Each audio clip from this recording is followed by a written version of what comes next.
wabarakatuh. Perkenalkan, nama saya Nurmalia Maulida dengan NIM 12513300091.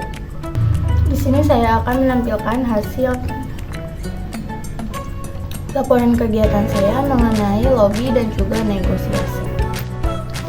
Secara singkat, lobby merupakan upaya komunikasi persuasif yang dilakukan untuk mempengaruhi pihak lain agar mendukung kepentingan tertentu, sedangkan negosiasi adalah proses komunikasi antar dua pihak atau lebih untuk mencapai kesepakatan bersama melalui kompromi.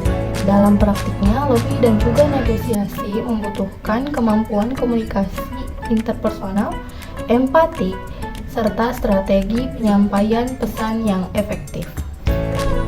Di era sekarang yang serba digital, kerap sekali masyarakat tidak bisa lepas dari penggunaan internet dan juga media sosial. Di zaman sekarang, mayoritas proses lobby dan juga negosiasi kerap dilakukan di media sosial seperti WhatsApp, Instagram, dan lain sebagainya. Berikut ini adalah contoh negosiasi secara daring atau dalam jaringan.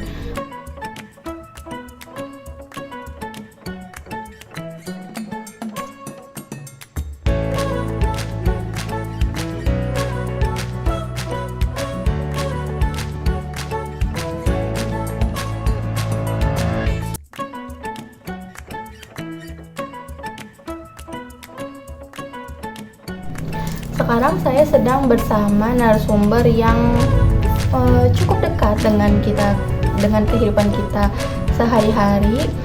Karena apa? Karena dia ada di telepon genggam kita masing-masing. Entah itu ada di WhatsApp, ada di Peramban, dan lain-lain sebagainya. Tentunya kita sudah tidak asing dengan yang namanya artificial intelligence. Sekarang saya akan mewawancarai AI untuk menanyakan kepadanya terkait lobby dan juga negosiasi. Oke, sebelumnya selamat siang. Aku mau nanya ke kamu soal lobby dan juga negosiasi. Menurut kamu, definisi dari lobby itu apa ya? Selamat siang. Nah, kalau dibilang lobby, secara umum itu adalah upaya untuk memengaruhi keputusan atau kebijakan, biasanya dengan cara berinteraksi langsung dengan pengambil keputusan. Lobby sering melibatkan komunikasi, negosiasi, dan membangun hubungan untuk mencapai tujuan tertentu. Kalau kamu ada aspek tertentu yang mau didalami, boleh banget tanya lebih lanjut. Apa perbedaan dari lobby dan juga negosiasi? Jadi perbedaannya terletak pada fokus dan tujuannya. Lobby lebih berorientasi pada upaya memengaruhi kebijakan atau keputusan dengan pihak-pihak tertentu, seringkali melalui hubungan jangka panjang dan komunikasi.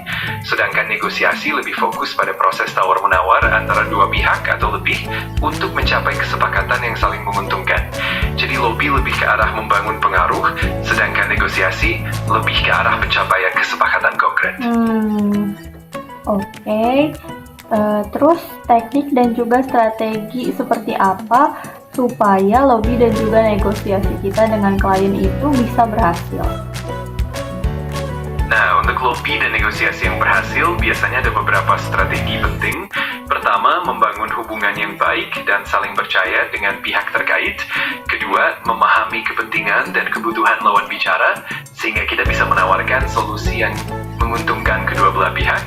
Ketiga, komunikasi yang jelas dan terbuka, itu penting banget. Keempat, persiapan yang matang, termasuk riset dan data pendukung. Terakhir, fleksibilitas dan kemampuan untuk menyesuaikan strategi sesuai situasi. Dengan kombinasi ini, peluang keberhasilan akan semakin besar. Oke, baik. Terima kasih. Kamu sudah mau aku ajak untuk wawancara mengenai lobby dan juga negosiasi. Sama-sama, senang bisa membantu dan ngobrol bareng. Kalau nanti ada pertanyaan atau butuh bantuan lagi, jangan ragu untuk hubungi aku. Semoga sukses dengan semua kegiatan kamu.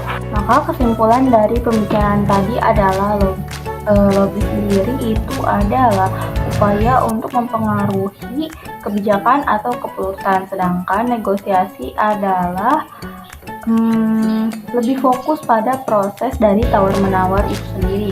Kemudian kita juga membahas dari tadi taktik dan juga strateginya. Nah, yang paling utama yaitu kedua belah pihak harus mendapatkan keuntungan yang sama gitu. Tidak ada salah satu yang dirugikan. Kemudian komunikasi antar lawan bicara juga harus dibangun terlebih dahulu supaya tujuan yang ingin kita raih itu bisa tercapai. Sekian pembahasan mengenai laporan kegiatan saya mengenai lobby dan juga negosiasi. Kurang lebihnya mohon maaf. Terima kasih. Wassalamualaikum warahmatullahi wabarakatuh.